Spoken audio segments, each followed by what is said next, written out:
Assalomu alaykum va rahmatullohi va barakatuh. Alloh subhanahu va taolo bu Xidircha qishlog'iga bu ibodatxona muborak bo'lsin. Alloh subhanahu va taolo bu ibodatxonani shu diyordagi musulmonlarni, xususan yoshlarning islomiy axloqlarga muttasib bo'lishligiga va islomiy axloqlarga zid bo'lgan xulqlardan pok bo'lib yashashlikka sabab bo'ladigan dargoh qilsin. Alloh subhanahu va taolo shu masjidni, shu diyorlarni butun dunyoga tanitadigan allomalarni yetishib chiqishligiga sabab qilsin. Balki ba'zi bir kishilarga bu so'z bir g'alati bo'lib tuyulsa ham kerakki, bu bir kichkina masjid bo'lsa, bu kichkina masjiddan butun dunyoga shu diyorlarni tanitadigan allomalarni chiqishligi nahotki shu bir kichkina joydan ham mumkin bo'larmikin degan bir shak shubha qalblarga yo'l olishligi mumkin. Rasululloh sallallohu alayhi va sallamning masjidlari oddiy bir masjid edi. Agar qattiqroq yomg'ir yog'sa, sajda qilgan kishilarning peshonalari loy bo'lib chiqardi. Shunaqa bir oddiy masjiddan bu masjidlarda u kishining nihoyat darajada ko'p qavatli madrasalari yo'q edi. U kishining ko'p qavatli bir dabdabali unaqa bir madrasa, jomialari yo'q edi. Shu jomialari mana shu kichkina Madina Munawvarada Alloh subhanahu va taolo nasib qilgan kishilar borishdilar. Shu oq gilam solingan maydon chekilgan maydon edi. Shu oq gilam solib qo'yilgan maydon Payg'ambarimiz sallallohu alayhi va sallamning qadimiy ilgarigi masjidlari. Keyin bir necha bor ta'mirlangandan keyin siz bilan biz ko'rgan shu masjidga aylangan.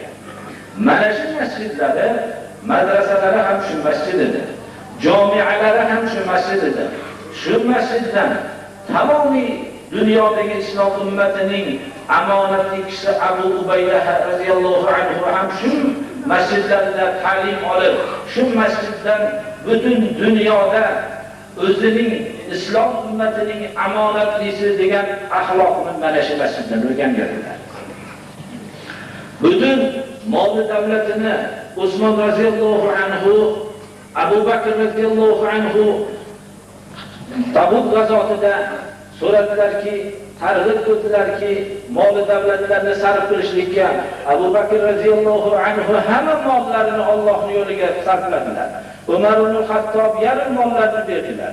Shunda Abu Bakr radhiyallohu anhu ga hal abqayta li ahlika shay'an ya Abu Bakr, o'zingiz oilalaringizga ham bir narsa qo'ydingizmi deganlarda, o'zimni oilamga Alloh rasulini qo'ydim, boshqa molni hammasini olib chiqdim degan ekanlar. Mana shu zot ham mana shu madrasada shu masjid, kichkina masjidda ta'lim topdilar. Boshqa sahobalar Usmon radhiyallohu anhu 300 ta ochlik yilida 300 ta tuyani hamma jihozlari bilan Allohning yo'liga sarf qildilar. Bu jihod, bu tuyaning karvon edi. Hamma karvon tuya to'la edi. Bir tuya juda ko'p miqdordagi narsalarni qildiradi birodarlar. Foyda qilib kelayotgan shu mollarini hammalari shu molni bizga savdogarlar kelib soting deganlarda, men buni sotib qo'ydim dedi. Bizga soting dedilar, bir foydasini yaxshi beraylik dedilar. Sizlar u men sotgan foydani bera olamizsizlar dedilar. Qancha foyda dedilar? Biz 2 barobar beraylik shu savdo bo'lsin deganlarda, yo'q sizlar bera olmaysizlar. Men 700 barobarga sotib qo'ydim dedilar. Shunda aytdilarki, qanday bu sizni molingizni 700 barobarga olgan kim dedilar? Alloh dedilar. Agar masalan shu molni shu tuyayu o'zi ustidagi molni egari jabdug'i hammasi Allohning yo'lida Madinaning xohlagan fuqarosiga taqsim qilinsin, birorta odamni ajratilmagan holatda dedilar. Alloh Qur'oni Karimda kim yaxshilikni qilsa, uni 700 barobargacha ko'paytirib berishligiga tamsil qilib, مثل الذين ينفقون أموالهم في سبيل الله كمثل حبة أنبتت 7 سنابل في كل سنبلة 100 حبة والله يضاعف لمن يشاء والله واسع عليم. Allohning yo'lida mollarni sarf qilgan kishilarning misoli shunga o'xshaydiki, xuddi bug'doyni bir donani yerga solgan odamning misoliga. Va u bir dona bug'doyi 7 boshoq bo'lib unib chiqqan. Har bir boshoqda 100 tadan.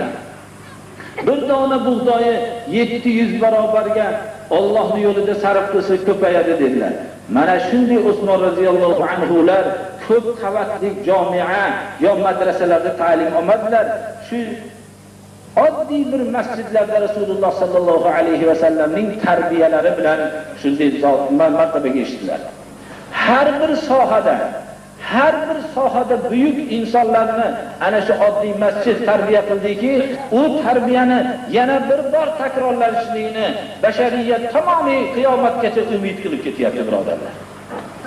Shuning uchun ham Allohga osonki, bu masjidning katta kichikligida emas, birodarlar. U bir qishloq yo katta shaharda bo'lishligida emas, u masjiddagi tarbiyachiga bog'liq bo'ladi. U qalbini Alloh subhanahu va taoloning o'ziga bog'lasa, shu bog'lagan vaqtida unda bir quvvat paydo bo'ladiki, uning gapi shunchalik ta'sir qiladiki, avval Allohning kalomi va rasulining hadisiga o'zi amal qilgandan keyin gapi ta'sir qiladi-da, u toshga o'xshagan qalblarni ham yoradida uni so'zi, shun bilan u odamlar tarbiyalanadi. Va shunday allomalar mana shunday murabbiyga muhtojdir, birodarlar. Alloh subhanahu va taoloning rahmati har bir narsaga sig'adi. O Allohning rahmati yomg'ir misolida, u shaharga yog'ib, qishloqqa yog'may qo'ymaydi, yo bir boynikiga yog'ib, kambag'allikka yog'may qo'ymaydi. Allohning rahmati om. Lekin yomg'ir yog'averadi-yu, yer unumdor bo'lmasa, har qancha ko'p yog'ilgan bilan foydasi bo'lmaydi. Yerning unumdorligi mana bu pokiza qalb munofiq. So'zning ashi ta'siri agar pokiza qalbga ta'sir bo'ladigan bo'lsa, shun bilan Alloh subhanahu va taolo o'zining mo'jizasini ko'rsatadiki, oddiy insonlar qarabski, odamlarning yagona orzusiga aylanadi-da, butun dunyoga shu diyorni tanitadi. Bu diyorni tanitgandan keyin bizning ajdodlarning bir sodda so'zi vujudga keladi. Mening o'ligim ham seni 40 yil boqadi deb qo'yadi. Qayerdan siz? Falon joydanman, Piston joydanman, eng boshqa mamlakatlar bor. U Andijon, boshqa Namangan, yo Qo'qon, boshqa shaharlarni bilmaydi, Toshkent ularni bilmaydi. Allohning yeri keng, ammo Buxorodanman deysiz, biz ustozimizni shaharidan ekan bu kishi, siz hech kim ko'rmagan hurmatni o'zingizdan ko'raverasiz. Siz qaysi ustozlarning shaharidan ekanman, kim bu ustozi deb siz bilan biz johil bo'lib qoldik. Bu Imom Buxoriy dedilar. Shunga o'xshagan Allohga osonki, bir davrlar kelishida bir katta allomalarni Alloh mana shu dargohni nasib qilsin. Shu allomalarga yetishligiga qayerdan siz desa, Andijondanman desa bilmasa, Toshkentni bilmasa, ammo Qidirchadaman desa, darvoqe bu falon alloma, u kishining kitoblari bizni qo'limizda, shu kishining qishlog'idanmisiz, shu kishi tug'ilgan joydanmisiz deb tanitiladigan bo'lib qolishi Allohga oson. Alloh subhanahu va taolo qalbimizni erib turganda duo qilaylikki, bu kichkina bir masjidni birinchi shunga sabab bo'lgan kishilarga Alloh taolo ajr azim bersin, gunohlarni mag'firat qilsin. Bu yerda o'zining hissasini qo'shgan kishilarning gunohlarini mag'firat qilsin. Farzandlarni solih solihalardan qilsin, olimlardan qilsin. Mana bu joyga odamlarning qalbini bog'lasin.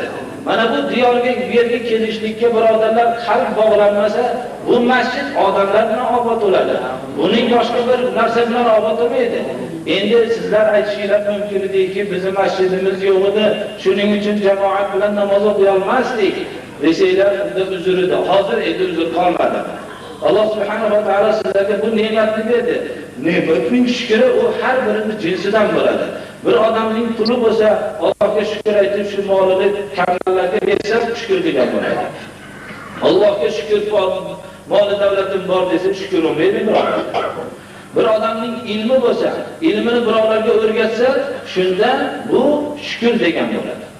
Bir odamning o'zini qishlog'ida masjidi bo'lsa, bu masjidga kelib namoz o'qisa, Allohga shukrki bizning masjidimiz bor degan bo'ladi. Lekin shu masjidga faqat tobutni ko'tarilganda keladigan bo'lsa, u Allohning shunga shukr aytgan bo'lmaydi, birodarlar. Masjidga o'z oyog'i bilan yurib kela olmaydigan bo'lishi kerak. Hali yotib qolgan vaqtlarda odam ko'p attan qiladiki, shunday oyog'im ishlab turgan vaqtida bormagan ekanman deb. Alloh subhanahu va taolo shunga sabab bo'lganlarni Alloh taolo o'z gunohlarini mag'firat qilsin, ibodatlarini qabul qilsin. Bu yerda mana hamma yosh katta kishilar, yoshlar bu qissa qo'shganlar Alloh subhanahu va taolo ularga ajr azim bersin. Yoshlarga Alloh taolo hidoyat, tavfiq, rushd bersin. Alloh subhanahu va taolo qariyalarga uzun umr bersin. Shu yerga kim hissa qo'shgan bo'lsa, qalbida nima niyat bilan bo'lgan bo'lsa, niyatini to'g'rilasin. Va Alloh subhanahu va taolo shu to'g'ri niyatga muvofiq Alloh subhanahu va taolo unga ajr azim va maqsadini bersin. Alloh subhanahu va taolo bu yerdagi mana ayollarni ham hissasi mana qo'shilganligi bilinib turibdi. Ularni ham Alloh subhanahu va taolo onalik vazifalarini o'tashlikka Alloh tavfiq bersin. Alloh subhanahu va taolo haq yo'lga yo'llasin. Shunday allomalarning buyusi, onasi bo'lishligini Alloh taolo ularga nasib qilsin. Birodarlar, shu allomalarni, shularni hammasini shu ayol kishi shularni ham Alloh subhanahu va taoloning yo'lida tarbiya qilishgan. Shuning uchun mana shunday kamolat vujudga kelgan. Alloh subhanahu va taolo hammalariga haq yo'lda hidoyat qilsin. Bu yerdagi mana ba'zi katta kishilar hammalari o'tirishdilar. Alloh subhanahu va taolo shuni yaxshi niyat bilan kelishganlar. Bir muborak ish, masjidning bugun ochilish kuni ekan. Alloh subhanahu va taolo qiyomatgacha shuni saqlasin. Shuni obod qilaman deganlarni o'zini obod qilsin, qalblarini obod qilsin, xonadonlarini obod qilsin.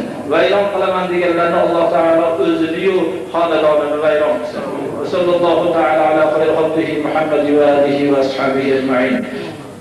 Birodarlar, dedi ko'p kishi ko'p narsani biladi, ko'pini bilmaydi. Mana ba'zi odamlar bu yerga nima yaxshiliklar qilgan, o'zlari bilan Allohning o'rtasida sir bo'lgan ishlar bor. Buni biroq bilmaydi. Alloh biladi. Odamlarning bilmasligi zarar ham qilmaydi. Odamlar bilsa nima qila oladi bizga? Allohning bilishi o'zi kifoya bo'ladi. Bunda alohida ta'kidlab o'tishimiz kerak. Mana bu mas'ul bo'lgan akamiz ro'paramizda turibdi. Ko'p bu harakat qilganlar bu kishi. O'zlaringlar hammalarga ma'lum, juda ko'p harakat qildi. Bu kishining yonlarida juda ko'p odamlar birga turdi. Bu yerni osonlashishligida ko'p kishilar shu qalblarni shunga bog'ladi. Shunday mahalliy kishilar hammalari shunday qalblarni bog'lashlik natijasida shu narsa vujudga keldi. Alloh subhanahu va taolo bu qalb bog'lanmagandan keyin bu narsa vujudga kelmaydi, birodarlar. Mana bir podshoh bir hovuzdan bir kichkina hovuzni sutga to'ldirmoqchi bo'lgan.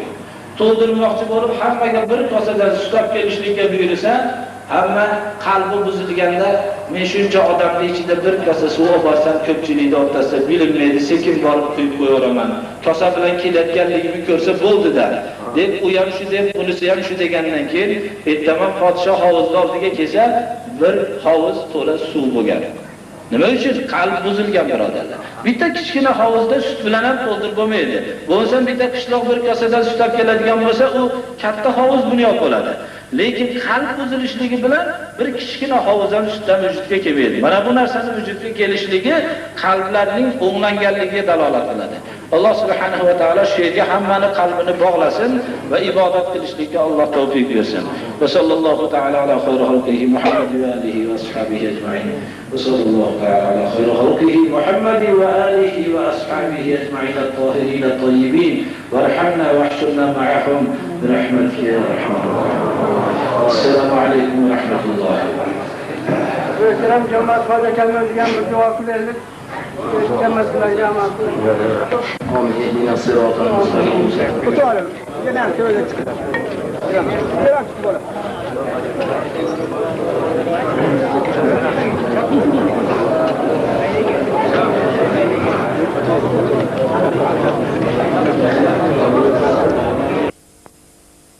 Jannatda bir bayt, ya'ni jannatning uylari bu ko'z ko'rmagan, quloq eshitmagan va insonning xayoliga kelmagan darajadagi narsalardir.